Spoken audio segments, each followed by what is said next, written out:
नमस्कार। मुद्दा तो है मैं आपका स्वागत है। मैं हूं आपके साथ ब्रजेश चौक से। आज मुद्दा है ग्वालियर चंबल 24 का दंगल। क्या ग्वालियर चंबल में कांग्रेस फिर से अपना दबदबा कायम कर पाएगी? यह सवाल इसलिए क्योंकि सिंधिया के बीजेपी में शामिल होने के बाद इस अंचल में कांग्रेस की जड़ें उखड़ गई हैं। हालांकि पार्टी ने वो सारे जतन किए जिससे वो यहाँ फिर मजबूत हो सके। उसने अपने कई सूरवीर को उतारा, लेकिन बीजेपी के सूरमाओं के आगे कोई टिक न सका। अब फिर कांग्रेस ने ग्वालियर चंबल को फतेह करने के लिए ऐसे नेता को चुना है जो कई चुनाव हार चुके हैं, और वो हैं अशोक सिंह। तो क्या अशोक सिंह ग्वालियर चंबल में कांग्रेस की बंजर जमीन पर हरियाली ला पाएंगे? अगर हाँ तो कैसे, और नहीं तो आगे कांग्रेस क्या करेगी? आज इसी को समझने की कोशिश करेंगे, लेकिन पहले देखिए रिपोर्ट।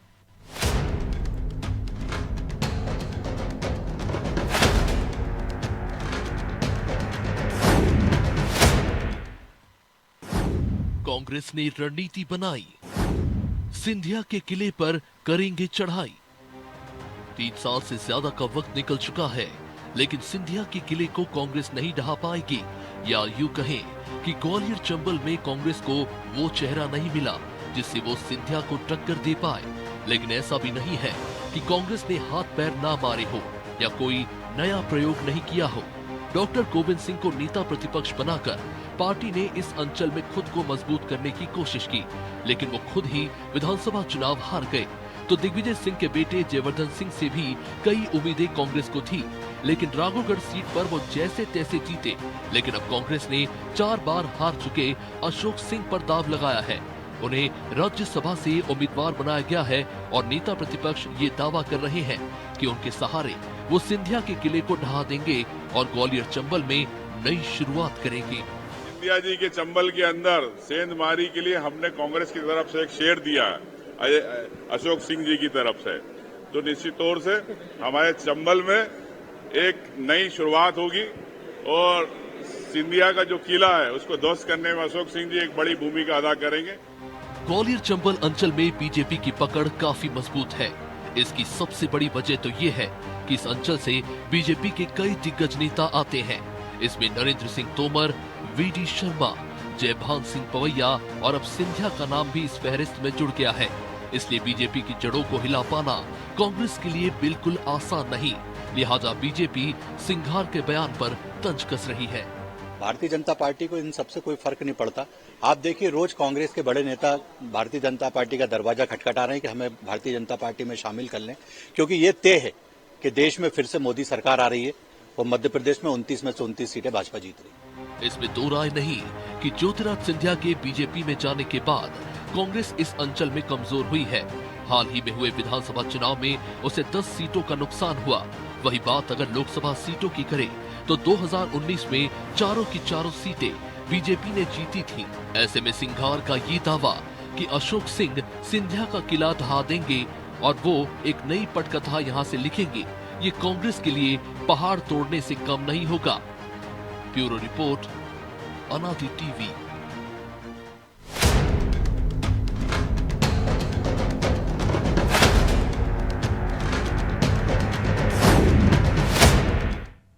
तो इस मुद्दे पर चर्चा के लिए हमारे साथ जुड़ गए हैं प्रताप भानु शर्मा, पूर्व सांसद हैं कांग्रेस से, पंकज चतुर्वेदी बीजेपी प्रवक्ता हैं, और सुरेश शर्मा वरिष्ठ पत्रकार।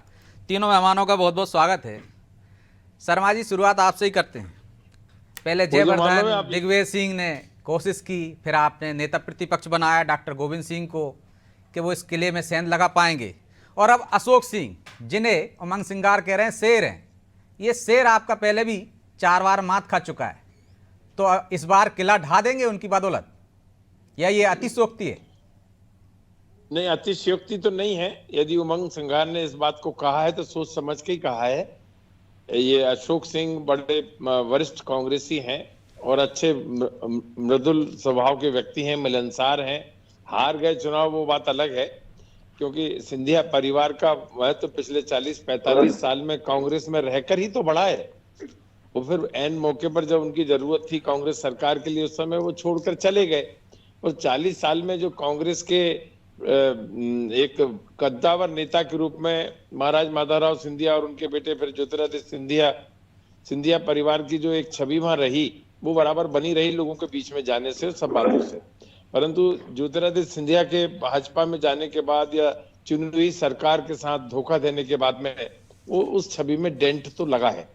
और अब ये कांग्रेस का टर्न था कि जो पुराने कांग्रेसी लोग हैं जैसे अशोक सिंह है, ये फ्रीडम फाइटर फैमिली के हैं, इनके दादाजी फ्रीडम फाइटर थे, पिताजी बहुत ही समर्पित निष्ठावान कांग्रेस के मंत्री रहे, कांग्रेस के समर्पित कार्यकर्ता रहे और ओबीसी वर्ग से ये आते हैं, तो इनके माध्यम से ओबीसी वर्ग को और कांग्रेस के सभी कार्यकर्ताओं को साधने का प्रयास है।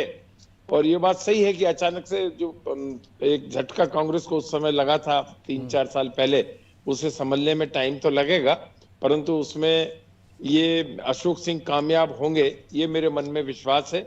लेकिन आप कह रहे हैं कि कांग्रेस की वजह से ही सिंधिया परिवार इतना वर्चस्व पा सका वहां पे। लेकिन जब सिंधिया जी आपके यहाँ थे तो 34 में से 26 सीटें मिली, तो आपने कहा सिंधिया जी की बदौलत ही मिली हैं। और बीजेपी भी कहती रही है कि सिंधिया के कारण ही इतनी नुकसान उनको उठाना पड़ा है। और ये भी आरोप लगाती रही है कि दूल्हा आपने किसी और को बनाया और घोड़ी पर किसी और को चढ़ा दिया, मतलब दिखाया किसी को और शादी किसी और से करा दी। अब आप कह रहे हैं कांग्रेस की वजह से ऐसा हुआ है। ब्रजेश जी, खिसियाई बिल्ली खंबा नोचे। तो अब जब वो बीजेपी हार गई, वहां पर सिंधिया के सहयोग को या उनके प्रयासों को नकार नहीं सकते। एक ज्वाइंट एफर्ट्स पूरे कार्यकर्ताओं के साथ मध्य प्रदेश कांग्रेस के नेतृत्व में सिंधिया जी ने उस 2018 के चुनाव को लड़ा, हम सब ने लड़ा, मिलकर लड़ा, और उसकी वजह से एक अच्छी जीत वहां पर हासिल हुई। परंतु कोई दूल्हा किसी को बताया, घोड़े पे कोई किसी को बिठा दिया, ऐसा बिल्कुल नहीं है। और एक ये सबकी संयुक्त प्रयास मध्य प्रदेश कांग्रेस में थे और भाजपा के कुशासन से लोग परेशान हो गए थे, परिवर्तन चाहते थे, नेतृत्व में परिवर्तन चाहते थे, शिवराज सिंह में परिवर्तन चाहते थे। और आखिर भाजपा ने शिवराज सिंह को हटाई दिया। जीतने के बाद भी जीते कैसे हो, लाडली बहना से जीते हो, सरकारी फंड से जीते हो, बहुत सारी योजनाओं का लाभ देकर पहुंचे हो, जीते हो, ईवीएम में हेरा फेरी करके जीते हो, ये बात अलग है। अब ये जांच का और खोज का विषय रहेगा। पंकज जी के गले नहीं उतर रही होगी मेरी बहुत सारी बातें, मैं मानता हूं। लेकिन 10 सीटें छीन ली हैं 2018 से उन्होंने, 2023 में आपसे। ग्वालियर चंबल की बात कर रहे हैं। नहीं, देखिए उनके उस प्रयास में को वो अपने आप ही खत्म करते जा रहे हैं, हमें ज्यादा कोशिश करने की आवश्यकता नहीं होगी। कांग्रेस को तो संगठित होकर अपने सब कार्यकर्ताओं के दमखम पर और वहां के स्थानीय नेतृत्व के आधार पर चुनाव लड़ना होगा और हम जीतेंगे आने वाले समय में। तो पंकज जी वो कह रहे हैं कि किले में सेन लगा देंगे, शेर को मैदान में उतारा है, और सिंधिया जी का करिश्मा नहीं है, कार्यकर्ताओं से लेकर पूरी कांग्रेस ने उन्हें उस मुकाम तक पहुंचाया था।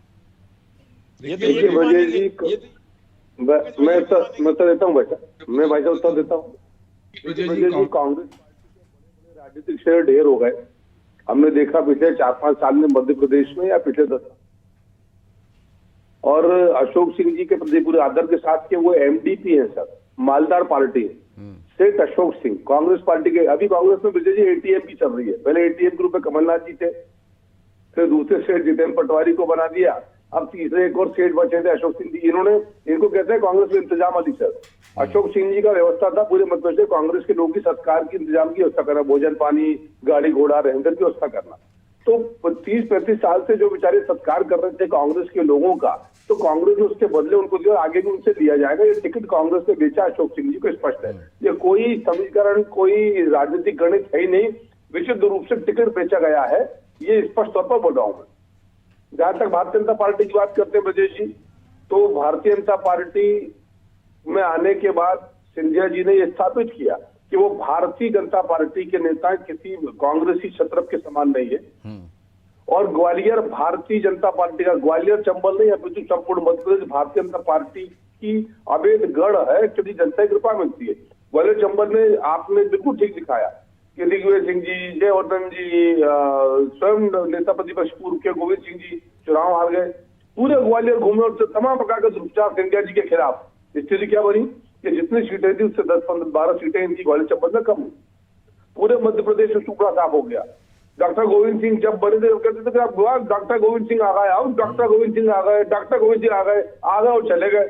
जयवर्धन दौरा कर रहे हैं, दिग्विजय सिंह ने कमान संभाल ली है ग्वालियर चंबल की। नतीजा क्या हुआ? जयवर्धन सिंह जी बमुश्किल 4000 के किनारे लग पाए, लक्ष्मण सिंह जी हार गए और तमाम रिश्तेदार राजा साहब के से चुनाव हार गए। और पिछोर से भाजपा जैसी के सीट जो 6 कार्यकर्ताओं साल की से संगठन 6 बार शक्ति से का लगातार मुकाबला- जीत रही थी कांग्रेस, वो पिछोर वाली भी हार गए। क्या कह रहे हैं विजय जी? मैं कह रहा हूँ 6 चुनाव से जो जीत रहे थे पिछोर वाली सीट और भीतरवार वाली सीट पिछोर- 3 बार से, पिछोर वो भी डर हार के गए। मारे- पिछोर में डर के मारे कक्का जी वहां पहुंच गए, शिवपुरी, वहां भी हार गए। सवाल विजय जी इस बात का है कि सिंधिया जी और पूरी भारतीय जनता पार्टी नाम कमल, पहचान कमल, निशान कमल के भाव से काम करती है और भाजपा में हर व्यक्ति कार्यकर्ता भाव से काम करता है। सिंधिया जी, नरेंद्र सिंह तोमर जी, जयवंत सिंह पवैया जी, वी.डी. शर्मा जी, शिवराज जी और उस संगठन के जो तमाम नेता कार्यकर्ता हैं, सब मूलतः कार्यकर्ता हैं और जिस कार्यकर्ता को समयकाल परिस्थिति के आधार पर जो दायित्व दिया जाता है उसका निर्वहन करता है, यही भाजपा है। अब ये यदि इनको समझ ना आए अपने कांग्रेस पार्टी को, तो फिर ये इनका विषय है। हम तो हमारी समझ से काम कर रहे हैं और ये फिर से स्पष्ट दोहरा रहा हूं ब्रजेश जी, कांग्रेस पार्टी ने बरसों बरस जिस प्रकार की सेवा अशोक सिंह जी से ली है उसके बदले टिकट उनको बेचा है। कहाँ है आज कमलनाथ जी, क्यों नामांकन में नहीं आए? कहाँ है खुद का हवाई जहाज उनके पास से छिंदवाड़ा से पौन घंटे लगते हैं। दिग्विजय सिंह जी नदारत, सुरेश पचौरी जी भोपाल में कोई काम नहीं, बेचारे आराम करते हैं, वो तक नहीं आए। विवेक तनखा जी लापता। ये एकता है कांग्रेस पार्टी की। तो ये कांग्रेस की गुटबाजी दिख रही है प्रताप भानु जी, ये कांग्रेस की गुटबाजी दिख रही। इंतजामात अली जो होते हैं, आर्थिक रूप से संपन्न होते हैं, उनको मौका मिलता है, कार्यकर्ताओं को नहीं। कार्यकर्ता तो किला लड़ाता ही रहता है। छोटा सा जवाब दीजिए, फिर मैं शर्मा जी के पास जाऊंगा। नहीं, देखिए ब्रजेश जी, कोई गुटबाजी नहीं है। सर्वसम्मति से जो निर्णय लिया है वो है अशोक सिंह के पक्ष का और हमें तो एक ही उम्मीदवार अंतिम रूप में देखना था जिसकी आवश्यकता थी, जिसको उस क्षेत्र में एक अच्छे नेतृत्व की, परिपक्व नेतृत्व की, जो समर्पित परिवार से निकल के आया हो, उसकी आवश्यकता थी। इसलिए अशोक सिंह का नाम मध्य प्रदेश कांग्रेस कमेटी के कोषाध्यक्ष रहे हैं। कोई वो खरीदा हुआ या बेचा हुआ टिकट नहीं है। ये इस बात से मैं पंकज जी की बिल्कुल सहमत नहीं हूं, वो इस तरह के एलिगेशंस ना लगाएं। लेकिन शर्मा जी, दो तरह के होते हैं ना, दो तरह की रिश्वत होती है। एक तो आप किसी को उपकृत कर दो, किसी के काम कर दो, किसी को संसाधन उपलब्ध करा दो, तो वो भी रिश्वत है। और एक नगद दे दो। तो खरीदने से मतलब उनका ये है कि वो इंतजाम कराते थे, इसलिए उनको टिकट दिया। ये नहीं कि उन्होंने 2 करोड़ 1 करोड़ दे दिए तब उनको टिकट दिया। वहां उनकी 3 पीढ़ियां कांग्रेस और राष्ट्र के लिए फ्रीडम फाइटर में समर्पित होकर काम कर रही थी और यदि उस कारण से उस परिवार का कद है, उस क्षेत्र में सम्मान है, उस क्षेत्र में, मैं तो ग्वालियर का प्रभारी रहा हूं, जो पंकज जी जानते हैं, और लगातार 5 साल संगठन का काम मैंने वहां देखा है माधवराव सिंधिया जी के टाइम पर। इसमें कोई दो राय नहीं है। इसलिए किस परिवार की कितनी प्रतिष्ठा वहां रहती है कि यहाँ पर आज भी है, मुझसे ज्यादा पंकज जी नहीं जानते वहां के बारे में। इसलिए यदि उस परिवार से अशोक सिंह, लेकिन लोकतंत्र में तो प्रतिष्ठा ऐसे देखी जाती है ना शर्मा जी, कि यदि चुनाव जीत गए तो प्रतिष्ठित है, उम्मीदवार बनाया है, सब सोच समझकर उनके पारिवारिक बैकग्राउंड को देखते हुए। इसको आप अदरवाइज ये बेचा है, खरीदा है, मैं पूरी तरह इस बात को खारिज करता हूं और इस तरह की बातों का राजनीति में कोई स्थान नहीं होना चाहिए। हमने हमारे समर्पित कार्यकर्ता को, उस क्षेत्र के समर्पित परिवार को हमने ये मौका दिया है और एक कार्यकर्ता को और कांग्रेस के अच्छे परिवार को यदि मौका मिलता है, ओबीसी वर्ग को, ठीक है पंकज जी जवाब दे रहे हैं, तो पंकज जी का पेट नहीं दुखना चाहिए। ब्रजेश जी, आप देखिए दृश्य सामने, कमलनाथ जी का नाम सामने आया, जितेंद्र पटवारी कांग्रेस सक्रिय हो गई, जितेंद्र पटवारी खुद इच्छुक थे, राज्यसभा जाने के चुनाव हार चुके, कोई काम नहीं बचा। तो विरोध में कमलनाथ जी और जितेंद्र पटवारी के झगड़े में कांग्रेस पार्टी की तरफ से अशोक सिंह जी सामने आ गए। एक निर्विवाद प्रत्याशी विषय कांग्रेस पार्टी का है, पर ये विशुद्ध रूप से जितेंद्र पटवारी कांग्रेस वर्सेस कमलनाथ कांग्रेस की लड़ाई थी और इस लड़ाई में दिग्विजय कांग्रेस के अशोक सिंह जी को टिकट मिल गया, ये स्थिति है। इसीलिए मैं कह रहा हूँ कि कहाँ है कमलनाथ जी? पता था ना सबको 15 तारीख को नामांकन है, किसने मना किया?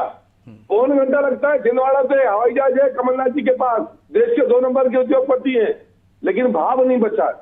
ये विभाजित लोग हैं, डिवाइडेड हाउस है ब्रजेश जी। ये क्या भारतीय जनता पार्टी की बात करें, जिनकी खुद भगदड़ मची है, वो भाजपा से लड़ने की बात कर रहे हैं।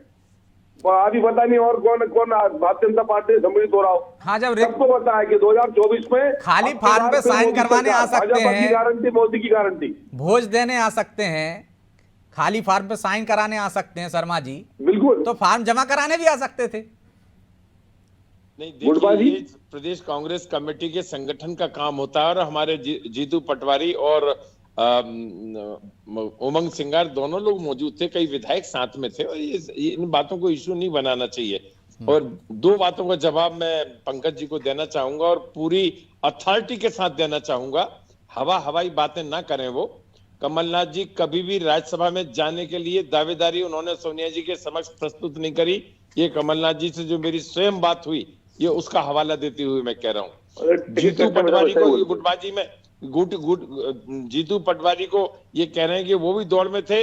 जीतू पटवारी ने प्रभारी जो महासचिव हैं भंवर जितेंद्र सिंह, उनसे कह दिया था कि सभी जिम्मेदारियां एक ही व्यक्ति या एक दो लोगों पे नहीं होना चाहिए, विकेंद्रीकृत करके जवाबदारी देनी चाहिए। ये जीतू पटवारी, मैं लौट रहा हूँ आपके पास शर्मा जी, बड़ी देर से मुझसे कहा, शर्मा जी इंतजार कर रहे हैं, ऑथेंटिकेटेड बात कर रहे वो हैं, नाराज हो जाएंगे, दिक्कत हो जाएगी। क्यों हवाई की बात कर रहे हो? ठीक है सुरेश जी, बोल रहा हूँ भाई साहब। ठीक है मैं आ रहा हूँ आप नहीं, दोनों मैं के पास। सच सुरेश बोल जी, रहा क्या हूं। ये अशोक गारंटी। सिंह के माध्यम से ग्वालियर चंबल की गारंटी। रिक्तता भर पाएगी कांग्रेस? वहां आपको लग रहा है कि कांग्रेस ये में जो एक प्रताप रिक्तता भानु आई शर्मा है की गारंटी उसके लिए है। उनको कोई चेहरा नहीं मिल रहा है, इसलिए वही पुराने चेहरों पर दाव लगा रहे हो, हर बार फेल हो रहे हैं? ये सवाल मुझसे है? जी आप ही से। अब आप नहीं, ही का मेरा नंबर है। तो मैं तो पुराने अनुभवों को ध्यान में रखकर कुछ कह सकता हूँ। जी पुराना अनुभव ये है कि पिछली बार राज्यसभा के लिए राजमणि पटेल को भेजा था। विंध्य क्षेत्र में पिछली बार की तुलना में एक सीट ज्यादा आई। अब अशोक सिंह जी को भेजा है। अशोक सिंह जी 4 बार जो है चुनाव लोकसभा का हारे हैं और उनकी तुलना किसके सामने की जा रही है, यही गंभीर प्रश्न है। बिल्कुल, क्योंकि सिंधिया जी के सामने यदि अशोक सिंह की चर्चा की जा रही है तो मुझे नहीं मालूम कि ये चर्चा जायज भी है या नहीं है, क्योंकि सिंधिया जी उस क्षेत्र के अंदर, मैं तो कह रहा हूँ विदिशा में भी बड़े, विदिशा जो है उनका एक प्रभाव जो क्षेत्र का रहा है, तो वो तो अद्वितीय है, इसमें कोई शक नहीं है। उसी के कारण पिछली बार कमलनाथ को राजा बनने का मौका मिल गया था। कुछ अडानी जी की कृपा हो गई और कुछ जो है सिंधिया जी की कृपा हो गई, तो वो बन गए।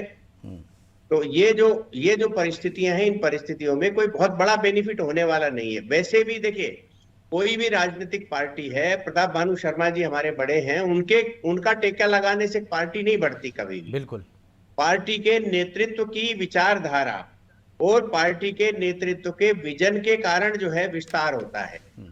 अब जो राजनीतिक पार्टी एक कमेटी बनाती है स्वामीनाथन की, वही कमेटी रिपोर्ट उसी सरकार के समय देती है और वो सरकार उस कमेटी की रिपोर्ट को रिजेक्ट कर देती है। और आज उसी सरकार का एक आदमी जो कांग्रेस पार्टी का बड़ा नेता माना जाता है, जो कभी कानून बन जाता है उसके फाड़ के फेंक देते हैं, वो कहते हैं कि हम तो लागू कर देंगे, हम तो इस पे कानून बना देंगे।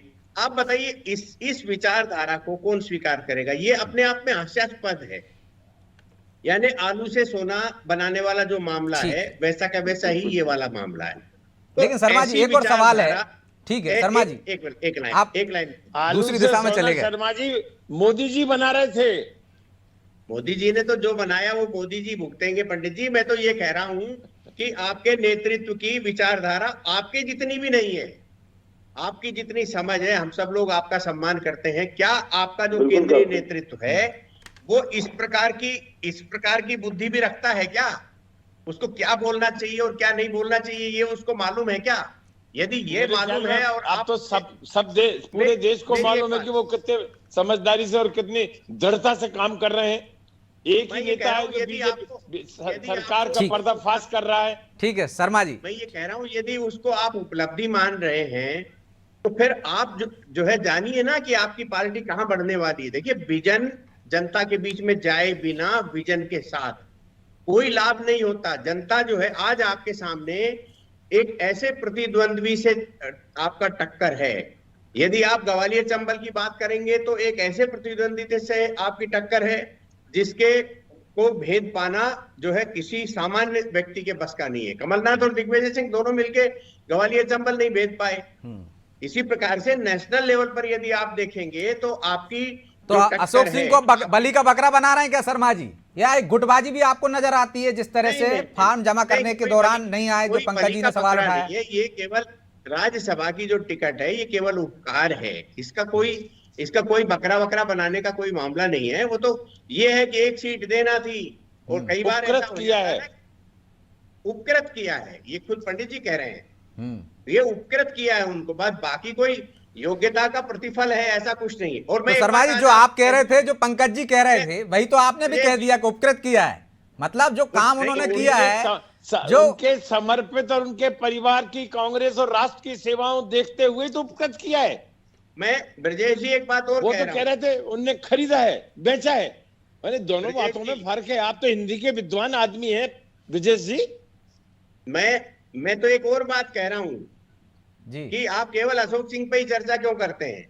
हम तो आप पूरे ये ग्वालियर भी चंबल तो पे कर रहे हैं ना चर्चा शर्मा करिए कि जी, भाजपा ने कि क्या कांग्रेस के भाजपा पास ने ऐसा जो कोई 4 विकल्प लोगों दिख को रहा है टिकट दिया आपको? उसके अंदर कौन सी गौरव गाथा का उल्लेख है? नहीं शर्मा भाजपा जी, ने हम तो पूरे राज्यसभा ग्वालियर के लिए चंबल की बात 4 कर रहे हैं। लोगों को- क्या आपको ब्रजेश- लगता है कि कांग्रेस के पास कोई विकल्प है ग्वालियर चंबल में? मैं एक बात कह के बता रहा हूं। मैं ये कह रहा हूं, क्या आपको ये लगता है कि भारतीय जनता पार्टी ने जिन 4 लोगों को लोकसभा के राज्यसभा के लिए लड़ाया है वो उनकी गौरव गाथा का परिणाम है क्या? कुछ नहीं है। यदि अयोग्यता को योग्यता में पलटने का किसी नेतृत्व में दम है तो वो भाजपा में है। अब मैं ये कह रहा हूं कि ग्वालियर में सिंधिया जी का मुकाबला करने के लिए कांग्रेस को कहीं गंभीरता से विचार करना चाहिए। और मैं तो ये सुझाव दे रहा हूं कि वो मोदी जी जिस गुफा में बैठे थे ना, उस गुफा में जाकर के महीने 15 दिन तक रह करके ग्वालियर चंबल में सिंधिया जी का मुकाबला करने के लिए कौन आदमी का खोजा जा सकता है, वहां गुफा में। पंडित जी आप कहिए किसी को कि वहां जाएं उस गुफा में, तपस्या और तब करना समझ पड़ेगी में पंडित आएगा। जी, तो वो कह रहे हैं तपस्या करना पड़ेगी, ऐसे नहीं मिलेगा कोई ग्वालियर क्या चंबल करना में किला पड़ेगा? लड़ाने ऐसे- वाला। ऐसे है क्या? देखिए इस बात पे ब्रजेश खुश जी, हो जाते हैं आप असली- शर्मा जी कि असली दमोह उपचुनाव तपस्या जीत गए तो आप और खुश हो जाते हैं कि कैमरे दमोह की फार्मूला तपस्या है, में बड़ा मुरैना फर्क होता नगर है। पालिका जीत जाते, नगर निगम जीत जाते तो कहते हैं कि हम तो 56 साल बाद जीत गए। एक दिन में नहीं होती, कैमरे के सामने तपस्या नहीं होती ब्रजेश जी। तपस्या ऋषि मुनियों ने करी है, वहीं वर्षों रहकर करी है। कैमरे में दिखाने के लिए कम्बल ओढ़ लिया, शाल ओढ़ लिया और कैमरे को सामने फोटो खिंचा दिया, इसे तपस्या नहीं कहते। भले ही सुरेश शर्मा जी पंडित जी कहते, परंतु वो तपस्या जानते हैं क्या होती है। मुझे मालूम तो है, आपका मैं भी नेता तपस्या नहीं करता कर रहा है हूं, आप क्या? भी करते हैं। मुझे तो ये मालूम है कि आप कम से कम इतना बता दीजिए कि उस कैमरे के बाद क्या हुआ। कैमरा तो होता ही है, प्रधानमंत्री जैसी शख्सियत यदि किसी स्थान पर बैठती है तो एक बार तो कैमरा जाता ही है। तो रात भर कैमरा लगा रहा है क्या? रात भर लाइव टेलीकास्ट हुआ था क्या? उसके बाद जो लाइव टेलीकास्ट भी हुआ था, वीडियो भी बना था, लाइव टेलीकास्ट भी हुआ था। लेकिन शर्मा जी आजकल तो खेत पे भी कैमरा जाने लगा है ना, दिक्कत ये है कैमरा आजकल सब जगह जाता है। नहीं, मैं कैमरा फोटोग्राफी की या तपस्या की बात कर रहा हूं। तपस्या जब होती है एकांत में होती है, कोई आता नहीं है, उसमें दिखावा नहीं होता, उसमें समर्पण होता है, तपस्या उसको कहते हैं। तो राहुल गांधी को समझाओ ना, क्यों सड़क सड़क नापते फिर रहे हो? तब से जो जुड़ी है वो तपस्या है, फोटोग्राफी से जुड़ी है उसे तपस्या नहीं कह सकते। आपने अभी चैनल पर दिखाया, अपने चैनल पर आपने अभी दिखाया कि कांग्रेस की तरफ से नेता प्रतिपक्ष महोदय किस दृढ़ता से कह रहे हैं कि ग्वालियर चंबल अंचल में एक बहुत बड़ी शख्सियत के मुकाबले में जो है हमने खड़ा किया। उनने सिंधिया जी की ताकत को खुद ही उमंग सिंधार जी ने स्वीकार किया है अपने स्टेटमेंट में। आप स्टेटमेंट को पलट के देख लीजिए। बिल्कुल। तो इसलिए कांग्रेस और प्रताप भानु शर्मा जी, आप तो बड़े भाई हैं, मैं शर्मा जी खुद स्वीकार कर चुके हैं ना। जब कमलनाथ जी की चर्चा चल गई भाजपा में जाने के लिए, तो अब बचता क्या है फिर? भाई कांग्रेस को टेका कौन लगाएगा? चर्चा आप ही लोग चला रहे हो, कमलनाथ जी ने नहीं चलाई, उनका नाम ही कमल है। नहीं करा आज तक, खंडन भी नहीं करा। खूब कमलनाथ जी ने तो कहा था ना शर्मा जी, आज भी खंडन कर दिया। और खंडन करने शर्मा जी कमलनाथ जी ने कहा था कोई पार्टी से नहीं बंधा है, सब खुले हैं, जो जहां चाहे जा सकता है। मैं ये कह रहा हूं कि कमलनाथ जी के समय नहीं है, पंकज जी से कमेंट ले लेता हूं। पंकज जी आप ही लोग चर्चा चलाते हैं कि कमलनाथ जी आ रहे हैं, फला आ रहा है, वहां से कुछ नहीं होता है। मुझे ये कहा कि भाई ठीक शर्मा जी, उनके जाने की खबरें सिर्फ मीडिया चला रहा है या भाजपा के लोग चला रहे हैं? ठीक है शर्मा जी, ठीक। पंकज जी का कमेंट आ जाने दीजिए। बड़ी ना उन्होंने कोई ऐसी अभिव्यक्ति करी है। जी पंकज पूरी डील हो जाए, ये शब्द बोला गया था। अब बताइए ब्रजेश जी, जी, ब्रजेश जी, कमलनाथ जी ने तौर पर कभी खंडन नहीं किया। उन्होंने कहा कि सब स्वतंत्र हैं। सुमित्रा ताई के विषय पर उन्होंने कहा कि आप लोग बताइए क्या करना चाहिए। अब मैं तो पत्रकारों से पूछ के वो व्यक्ति जिनकी 50 साल की राजनीतिक जीवन है वो तय करेंगे कि बीजेपी में जाना है कि नहीं जाना। और कमलनाथ जी कांग्रेस पार्टी में जिस प्रकार से प्रदेश कांग्रेस के अध्यक्ष पद से हटाए जाने के बाद ग्वालियर चंबल सहित मधुबनी से बुरी तरीके से पराजित होने के बाद हताश और निराश है और अपमानित महसूस कर रहे हैं। उनको त्यागपत्र तक का ये अवसर नहीं दिया गया। राहुल गांधी जी ने फोन किया जितेंद्र पटवारी को कि तुमको अध्यक्ष बना रहे हैं। राहुल गांधी कौन है भैया? जो सुरेश जी भाई साहब ने पूछा क्या है राहुल गांधी? राष्ट्रीय तो खड़गे जी है ना, पर मालिक राहुल गांधी। उन्होंने फोन किया पटवारी जी को, शाम को पटवारी जी का हल्का जो था पूरा एमपी के हल्के मालिक हो गए कांग्रेस के, और खुद पटवारी जी ने कहा कि मुझे राहुल गांधी ने फोन किया। तो ऐसी स्थिति कांग्रेस पार्टी में है, या पता ही नहीं है। नाम खड़गे जी का, काम राहुल गांधी का। पद यात्रा नहीं, पद प्राप्ति की यात्रा है। 20-25 बार राहुल गांधी जी की 2004 चाहता हूं कि 24 चर्चा आ को गया। विराम देना होगा, समय की बाध्यता है। आप तीनों मेहमानों का बहुत बहुत धन्यवाद। तो ग्वालियर चंबल जीतने चले अशोक सिंह के बहाने कांग्रेस ने एक दांव चला है, लेकिन ये तुलना जिस तरह से सुरेश शर्मा जी ने भी कहा कि बेमेल है, कहाँ सिंधिया और कहाँ अशोक सिंह जो 4 चुनाव हार चुके हैं। लेकिन कहीं ना कहीं कांग्रेस की गुटबाजी है, इसकी वजह से अशोक सिंह का दांव लग गया या उन्हें उपकृत कर दिया है, जो कुछ प्रताप भानु शर्मा जी ने स्वीकार किया है। लेकिन अब कांग्रेस को नई रणनीति के साथ ग्वालियर चंबल में उतरना पड़ेगा, क्योंकि एक जो रिक्तता आई है सिंधिया के जाने से वो भरने में अब तक कांग्रेस असफल रही है। उम्मीद है जल्दी ही वो इसकी भरपाई कर सके। बहरहाल मुद्दा तो है, मैं इतना ही, मुझे दीजिए इजाजत और आप देखते रहिए अनादि टीवी। नमस्कार।